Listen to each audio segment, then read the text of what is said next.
Assalamualaikum Mr. Lepat. Bagi saya Mr. Lepat, okey, kalau orang Kristian dia ada bilik masuk and then dia confess antara dia dengan father tu lah, but then father tu akan tolong minta ampun bagi ke dia kan. Ni yang saya tahu ni tengok kat TV lah. Jadi kalau lah, yalah, Allah Ta'ala bagi tunjuk, Allah Ta'ala yang misalkan dah kadang-kadang tergelincir disebabkan kesusahan,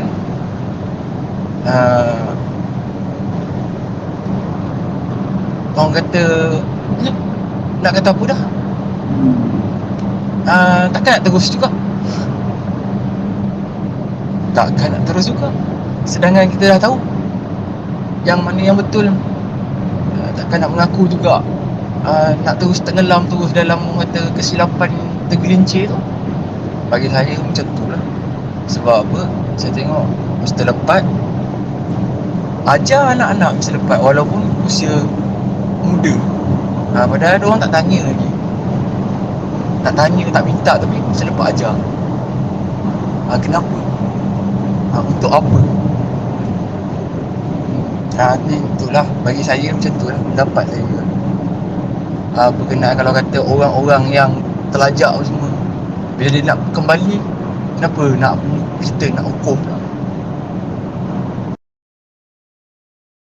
Yalah, betul lah apa yang cakap tu. Aku memang tak nafilah.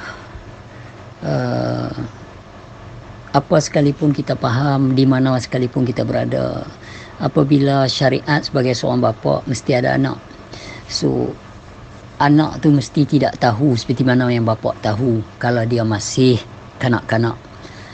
Sebab anak tu tak biasa berada di usia bapa telah pernah berada di usia anak. So teguran, jalan cerita, walau mereka tak minta pun kita sulam masuk. Sebab kalau kita tak masukkan apa yang terbaik untuk mereka ketika muda, orang lain akan masukkan. Society lain akan masukkan, dunia internet akan masukkan. Jadi mereka akan lebih, pasal otak ni memang nak ilmu. Jadi kalau kita terlambat, orang lain pun masukkan. So kita masukkan dulu. Jadi bila daripada 18, you are free to go with your fit educations. So kita kena pemasukkan lah. Jadi kita tak sesal atas dasar syariat kasih sayang. Itu saja. Mr. Lepat cakap Buddha never Buddhist, Jesus never Christian. Betul lah tu. Mana ada Kristian, Hindu, Buddha, yang ada Yahudi, Nasrani atau Islam. Itu saya ada. Yang lain-lain tu dia upgrade. Ya, benarlah. Begitu juga bila kita kaji Muhammad, yang ni lain sikit. Itu sebab tahun sini special. Muhammad Muhammadian. Buddha never Buddhist, Jesus never Christians, but Muhammad Muhammadian. Sebab dia bersyahadah atas Muhammad juga. Tahun sini yang buat kita special balik. Sebab dan tahun sini juga ramai yang menjadi keliru dan tertipu. Itu sebab dia suruh kenal awal-awal cahaya tu tadi. InsyaAllah. Sebab dalam ayat Quran pun dah terang-terang dah tulis. Dia kata, saya tak faham, tak tahulah surah berapa, tapi dia kata tidak ada kebimbangan bagi Yahudi dan Nasrani jika mereka itu beriman dan juga percaya kepada hari akhirat. Bagi saya macam tu lah kata. Sampai tahap jaga sungguh lah walaupun bukan Islam. Bila Islam tu dia tekankan lagi detail lah. Penutup je lah katanya. Bukan macam ni. Macam tu lah pendapat saya macam tu. Kalau tak silap aku dalam surah yang sebut tu, tak silap aku lah, dalam surah Al-Baqarah ayat 62 kot. Mungkin kot try rujuk tengok, ingat macam tu kot. Al-Baqarah 62 tak salah aku. Dan satu lagi saya teringat pesan Mr. Lepat dulu. Mr. Lepat cakap kalau tidak dengan Mr. Lepat, dengan orang lain pun boleh. Jadi masa yang kita jumpa dahulu Mr. Lepat cuba nak terangkan alif lam lam ha, pecahan bagai semua tu, maknanya baru ini hari dapat tangkap. Sebenarnya mesti lepas nak ajar syahadah dia. InsyaAllah saya akan cuba carilah guru yang boleh, yang kita yakin dia kenal, dia bawa jalan yang kita bawa juga, yang kita mengaji, dan dia boleh ajarkan kita syahadah. InsyaAllah, mudah-mudahan doakan saya kita dapat. InsyaAllah sahabat, insyaAllah. Where there is a will is always the way. Where there is a will is always will be a way. Di mana ada kemahuan, insyaAllah di situ akan ada pertemuan. Apa yang mau. Jadi sebenar guru tu apabila dia berjaya memberi kepahaman yang kita selesa dan setuju dan nampak kebenaran, dan seterusnya, yang sebenar-benar guru yang kata mukmin adalah dekat diri kita sendiri, bukan kat orang lain. InsyaAllah. Bagi saya, orang yang mengaji makrifah pun pergi mencari guru untuk ajar syahadah. Apatah lagi orang yang tersilap langkah, tak jumpa jalan, bukannya sesat. Tak jumpa jalan tu lain, sesat lain, macam abang cakap dulu. Sini asal lepat mungkin ada sedikit pembetulan kot. Bukan bagi orang makrifah pergi mencari guru mengajak syahadah. Bagi orang yang baru nak mengaji makrifatullah, ilmu makrifatullah, setelah dia mengaji, dia qualified, dia bolehlah digelar sebagai ahli makrifah. Ahli makrifah ni dia tak jumpa guru dah, sebab dia dah diajar yang tak buruk, yang tak bersuara tu, bagaimana keadaan dan kenapa ia sebegitu. Jadi di situ ada bezanya para makrifah dan ahli ilmu makrifatullah. Sebab kalau baru duk mengaji tu dia baru nak mengenal, tetapi makrifatullah ni mereka yang telah mengenal. Para makrifah ni adalah mereka yang telah mengenal. Makrifatullah ni, ilmu makrifatullah ni adalah ilmu mengenal Allah. Bila dia mengenal Allah, dia jadi para makrifah, orang yang telah mengenal. InsyaAllah. Dan saya harap suatu hari nanti fitnah atas diri abang tu hilanglah, supaya anak-anak abang tu orang kata apa, orang yang bertauhid itu tidak, orang kata apa, tidak ke tempat yang kata apa, kami akan rasa kehilangan lah kalau mereka memilih yang sebaliknya, padahal mereka sudah bertauhid. Orang macam anak abang pelapis-pelapis muda kan. Sayang. Kalau mereka kaji dan study balik beberapa tahun, mereka menghabiskan masa di bumi Arab,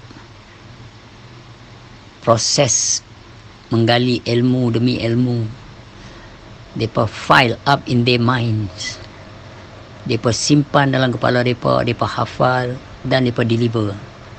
Tetapi itu bab ilmu, boleh dipungut, boleh copy and paste, tetapi bab hati budi bukan duduk dekat ilmu, duduk dekat kesedaran.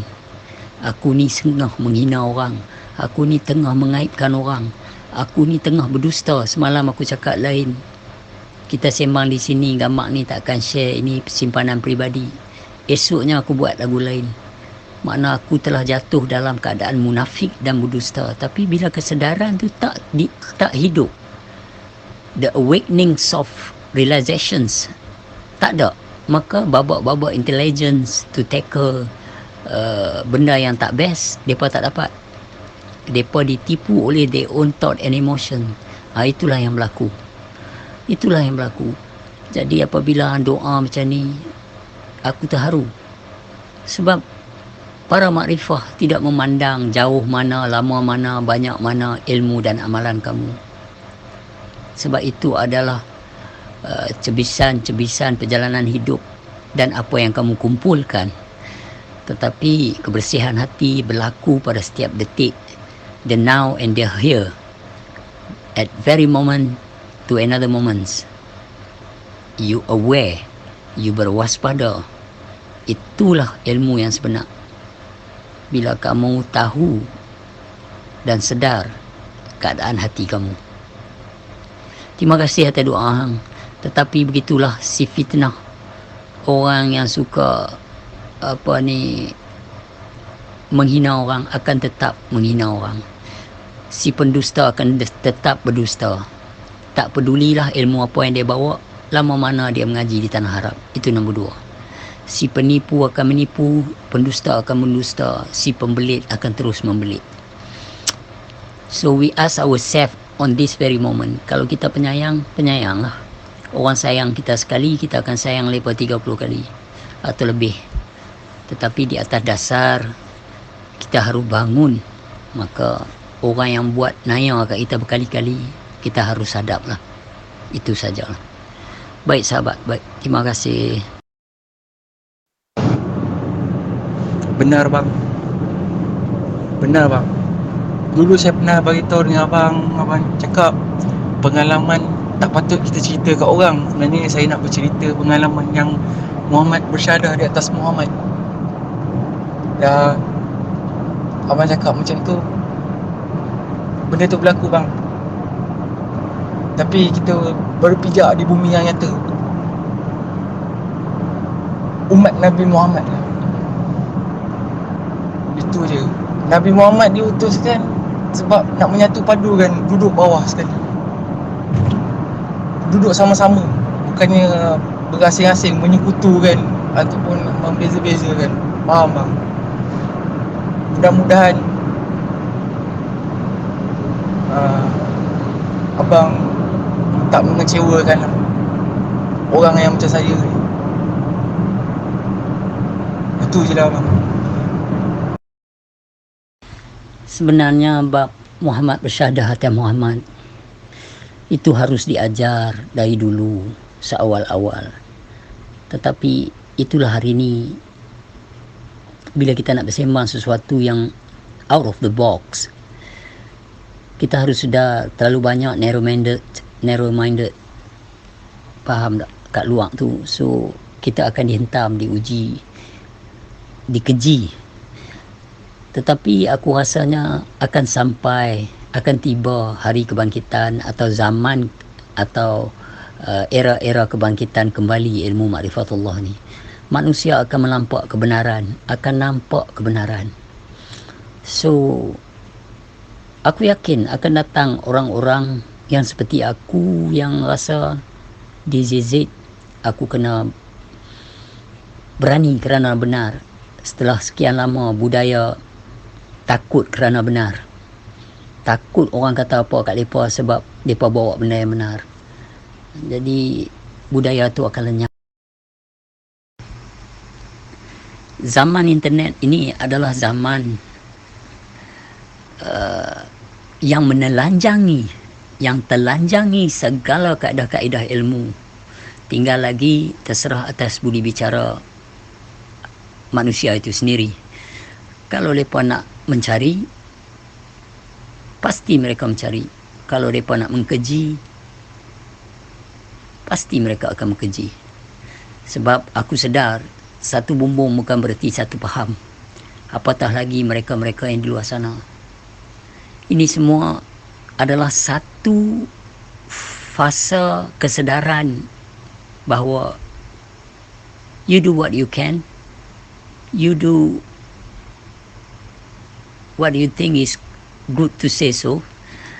Tetapi mengharap orang faham, orang memuji, jangan sekali lah. Kalau mereka faham, untung bagi mereka. Kalau mereka mengkeji pun, tak rugi bagi kita. Itu saja. Itu saja. Dan terima kasih jugalah atas ilmu yang sampai tu. Mungkin abang kata orang yang isap dadah tu, they cannot be safe anymore. Saya salah seorang bang. Alhamdulillah bang. Saya mengaji bukan sebab saya nak jadi baik bang, tapi bertauhid kembali bang. Allah Ta'ala lorong jalan bang.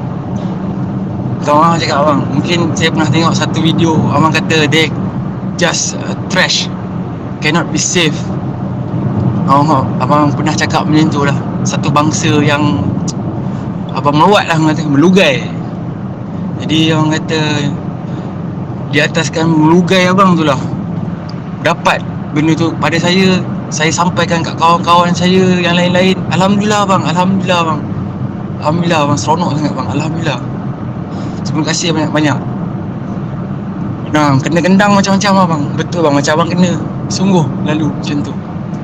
Kalau dengan geng-geng tu pun kena kata sesat. Oh, kalau saya kembang dengan pak-pak ustaz lagi kena bang. Saya tak level lah bang.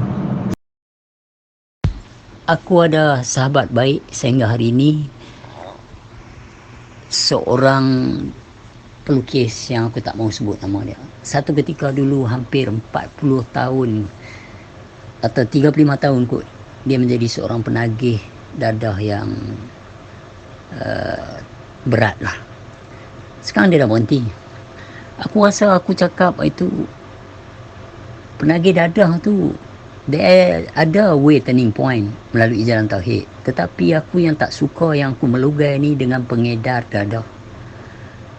Pengedar dadah.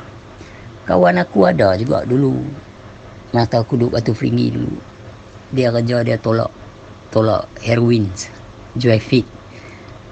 Dia kaya, dia ada motor, ada itu, ada ini, motor besar apa semua. Bagi aku, dia jumpa aku, dia hormat, pak macam okey lah, boleh lah, hari ni ada 2 kepala lukis, okey, steady pak, semua best. Tapi bila aku sedang dia sebagai seorang pengedar, aku menjadi sedikit tekilan dan melugai lah. Banyak kerja lain lagi kot, sebab hantar kesudahan memudahkan benda yang akan menyukarkan orang lain, memudahkan benda yang akan menyulitkan hidup orang lain. Kalau kata semua anak-anak Melayu mengambil keputusan tidak menjual dadah, tidak mengedar apa jenis dadah, maka yang mencelakakan orang Melayu tu, anak-anak Melayu muda, bukanlah orang Melayu, mesti bangsa lain.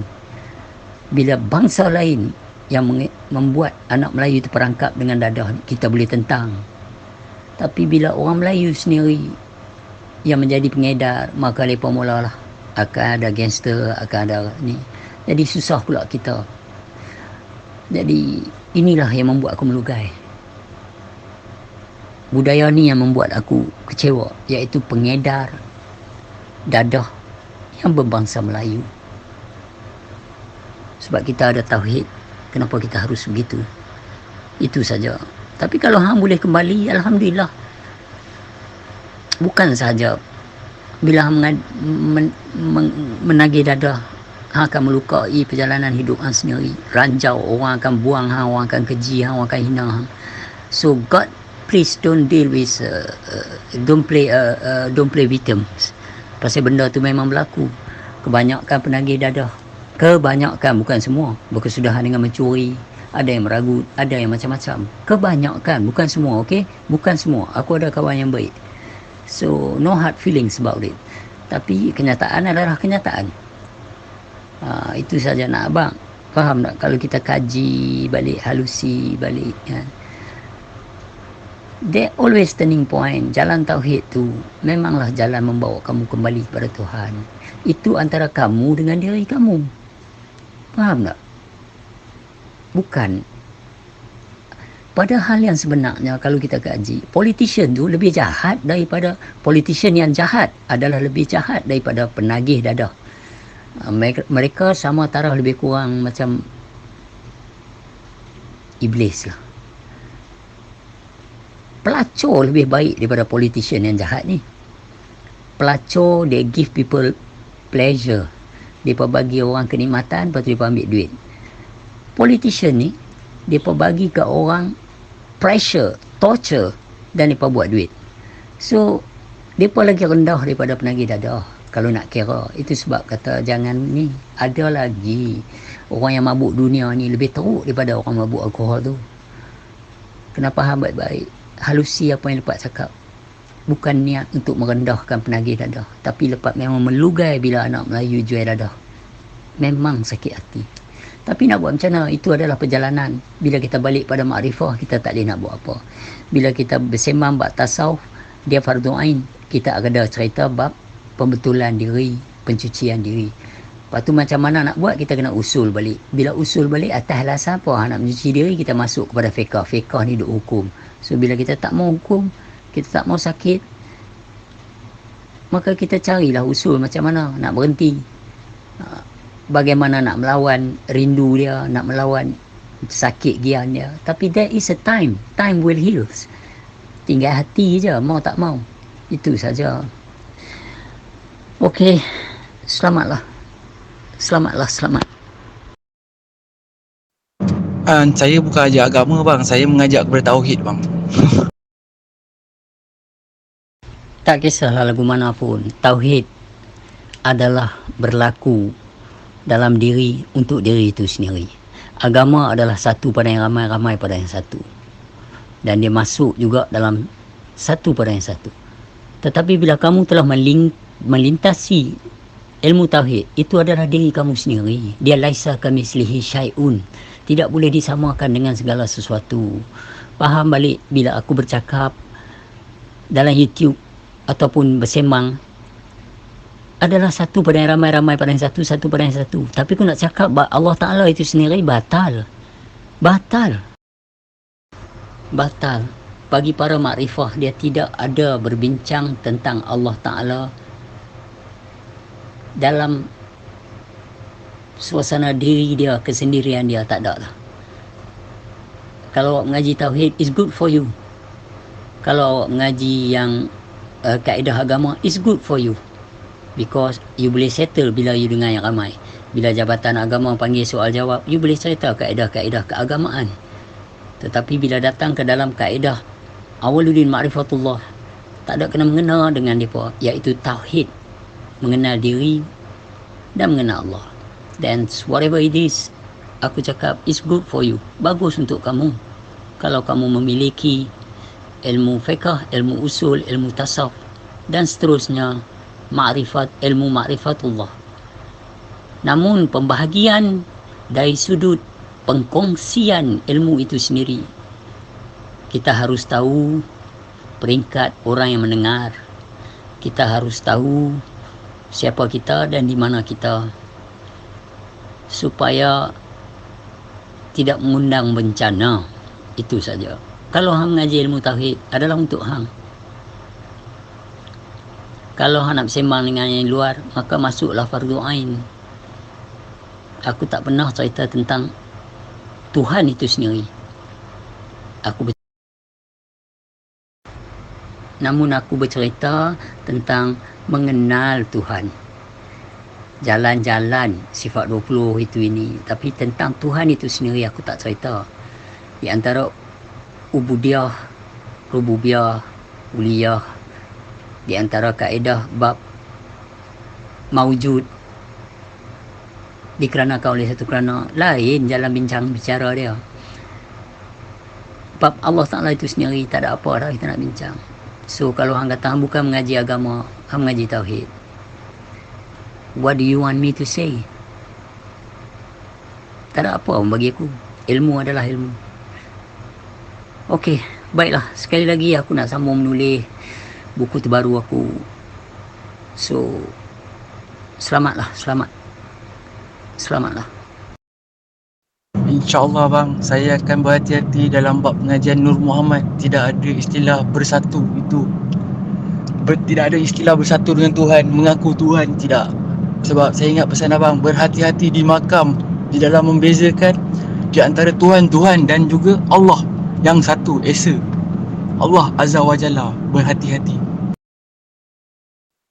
Betul bang, terima kasih bang. Sebab bab tauhid tu kena belajar, kena mengaji. Pasal apa? Nak semayang pasal nak solat, kena tahulah, tidak dapat lantai dengan dinding. Jadi tak nak elakkan jadi macam tu je bang. Itu saja. Minta maaf dah bang. Terima kasih. Saya hargai sangat abang luangkan masa dengan saya. Terima kasih banyak. Alhamdulillah. Terima kasih. Maaf lah ganggu. Moga Allah Ta'ala kurniakan ilmu ilham yang mantap terbaik.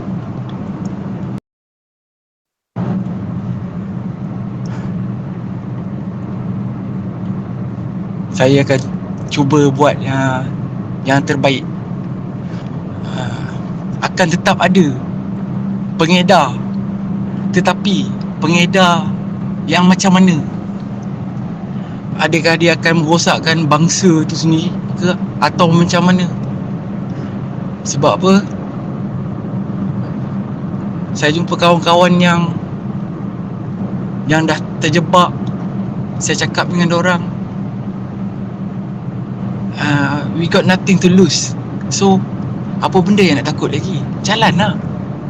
Apa lagi yang ada? Sebab ada yang ditinggalkan isteri, bercerai, ada yang kena buang kerja, ada yang kena buang keluarga, ada yang masuk ke dalam, keluar, ada macam-macam.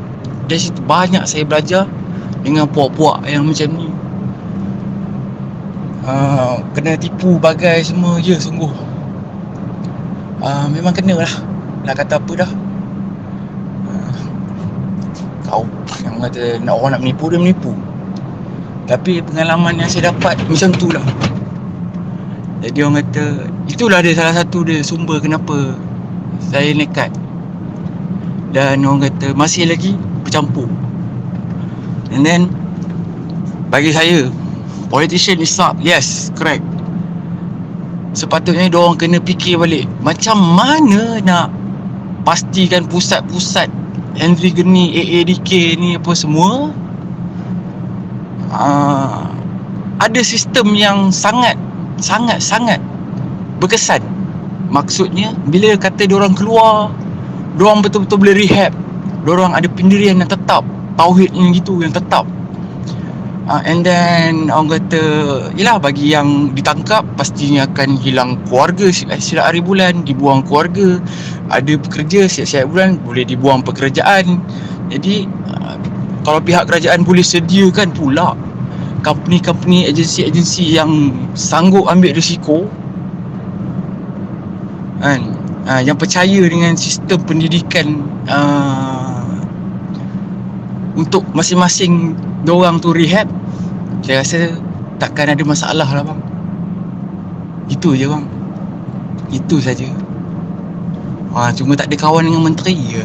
Kalau ada kawan dengan menteri, saya akan cakap benda macam ni dia. Saya ebok jadi benda menteri je, fikir benda yang patut je. Dulu saya pernah cakap dengan Mr. Lepat bab depresi. Pengajian yang Mr. Lepat cerita ni memang best lah. Mr. Lepat boleh handle bab depresi ni without mengaitkan pasal iman bagai apa semua. Dan ada seorang ustaz yang nampak. Tapi saya rasa daripada segi penguraian mungkin Mr. Lepat lebih baik. Why not Mr. Lepat? Why not?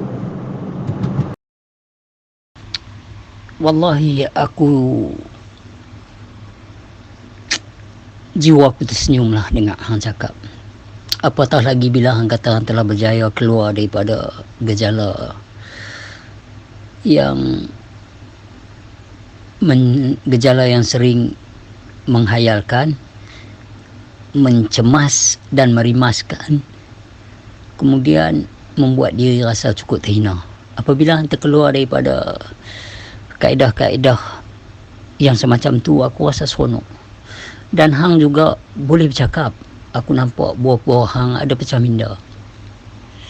Cuma ada satu part tu bila hang sebut kita perlu ada benda ni untuk penagih-penagih. Yang pertama sekali, yang penagih di pusat pemulihan yang perlu adalah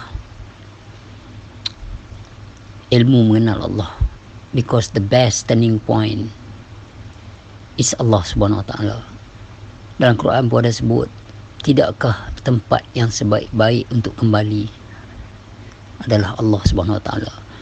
Sesungguhnya Allah Taala itulah tempat yang sebaik-baik untuk kembali. Itu saja, bukanlah kerajaan nak kena buat ni. Yang pertama sekali adalah diri kita sendiri. Aku kalau nak cerita sejarah aku dari kecil, hidup aku macam mana, dan setelah aku kahwin jadi macam mana, aku bercinta jadi macam mana, perjalanan hidup aku ni macam mana. Aku ingin kebahagiaan sejati, itu saja. Itulah hakikat kebahagiaan hidup yang sejati yang aku nak. Bukan ada apa pun, tapi dugaan demi dugaan tetap berlaku. Namun kita tak boleh nak salahkan orang. Aku pun pernah jadi emosional. Aku pernah menjadi proses-proses perasaan ni, segala babak aku lalui. Tetapi setelah jatuh dan jatuh dan jatuh lagi, setelah kalah dan kalah dan kalah lagi, aku hari ini aku ubah sebulat-bulat yang boleh, iaitu aku tak mau marah lagi. Aku tak mau. Aku bagi perasaan, aku bagi ketulusan, aku bagi penuh cinta kasih sayang, dan aku dah tipu, dan aku terinaya, dan juga aku tak boleh membuktikan bahawa aku ini terinaya. Tak apalah. Aku ambil keputusan untuk nak membetul diri aku juga. Sebenarnya di luar sana tak ada orang yang tak betul kat aku, tak ada orang yang jahat kat aku, tak ada orang yang menipu aku, tak ada orang yang menzalimi aku. Aku fikir macam tu lah. Semalam aku fikir benda ni bila aku menulis. Aku kena sebut dekat Dr. Kamili, innalillahi wa inna ilaihi raji'un. Dekat Dr. Mazhar pun sama, dan dekat Dr. Nodrus pun sama. Ambil baliklah apa yang apa bagi kat aku. Ambil baliklah. Sebab kaedah penyelewengan iblis ni berlaku dalam setiap manusia. Yang memberi dan yang menerima sama aja. Dari gaya bentuk iblis yang memberi, kalau yang menerima pun dari gaya bentuk iblis, maka terbakarlah dua-dua. Tapi bila aku kaji semalam, dalam pukul 4.20 pagi aku main satu babak penulisan.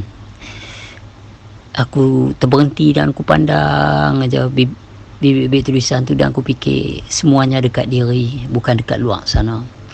Everything what happened out there are powerless without our own reflections or reactions. So hari ni aku faham. Aku nak jadi best ya. Aku nak buat best ya dengan diri aku. Datanglah seketul hati yang tenang. Kalau satu orang pula main buat bagi aku jadi sikit hati, aku tak layan. Itulah yang penting. Itulah sebab juga komen-komen di Facebook tu aku tak layan. Yang mana yang best, aku akan layan 3 kali best. Sebab bagaimana kita nak mentauhidkan Bismillahirrahmanirrahim kalau hati kita busuk, suka bersangka-sangka dengan orang dan suka berdendam. Semalam ada sesuatu bisikan yang sangat indah pada nurani aku. Enough is enough. I move on only with a positive tracks, positive feelings, positive thought and emotion. That's what I need. Sebab tak ada apa pun aku nak perlu maklumi kepada jabatan agama, kepada unit-unit khas agama, kepada pihak mufti dan juga selanjutnya. Sewaktu aku homeless di London, mereka ni tak ada apa pun. Sewaktu anak aku hilang, rumah aku terbakar, hidup aku macam-macam, mereka ni tak ada apa pun. Mereka tak tahu what kind of shit that I have go down with. They don't know what kind of shit that I have go down with. Mereka tak tahu. Mereka tak tahu. Waktu aku duduk, mereka tak tahu. So tak apalah. Tentang bab keagamaan dan tentang bab mempertuhankan Tuhan, mereka tak tahu betapa teruknya kami mengaji, mencari. Mereka tak faham. So aku memilih untuk menyintai cinta. Aku nak happy saja. Baru ni adalah satu janda tu telefon aku, menangis-nangis cerita pada dia. Aku letak phone. Lepas tu dia telefon balik, I tengah cakap ni. Kenapa you letak? I cakap, aku ingin kabar-kabar gembira, berita-berita yang menggembirakan jiwa. Your life is your life. Kenapa kamu nak cerita kat aku, share penderitaan kamu? Cakap, kalau ada berita gembira, call.